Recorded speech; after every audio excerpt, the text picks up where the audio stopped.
In this AlignMix video, you will learn how to import a sales rep list into an AlignMix file that you've already created. So here on the screen, I've already created geographic sales territories by importing a zip to territory list. But if you don't have that kind of file, you may have to import your sales reps first, and that's fine.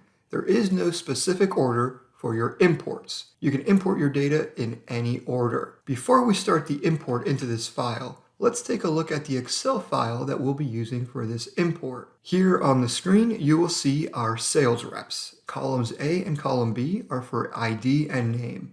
And in this case, they're identical. But if you did have numeric IDs for your sales reps, you can import that as well.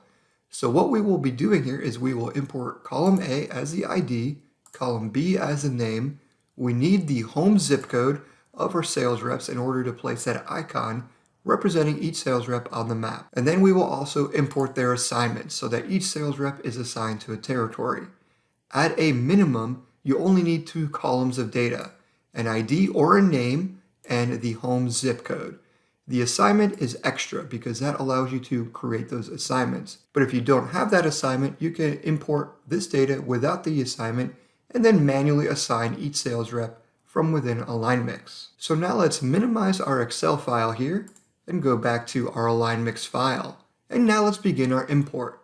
To do that, you click on File, Import, Import your data, and now we select the file for import and click on Open. AlignMix will default to showing you your column labels from your first Excel worksheet in that workbook.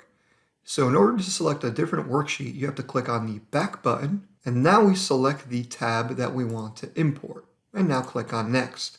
And here on the left side, you will see those column labels appear. So what we need to do now is drag these column labels from the left to the corresponding section on the right. And we will be importing sales rep data, so most of our information will be falling under the sales rep section. So sales rep ID goes to ID, name comes to name, zip code is their home zip code, gets dragged to the zip code location here, and their assignment goes to assigned territory. Now remember, as a minimum, you only need the name or the ID and their home zip code in order to perform this import. Now we go ahead and click on Next. Here we are presented with a summary of the data that we are about to import. Click Next again to start the import process. As soon as the import is complete, the green bar will be all the way at the end and you'll be able to click on the Finish button. Now we can zoom into an area and now we can see that our import has been successful. And as you zoom further in, you will see that the sales rep's name will appear below their icon. And there you go. You've just learned how to import your sales reps into AlignMix.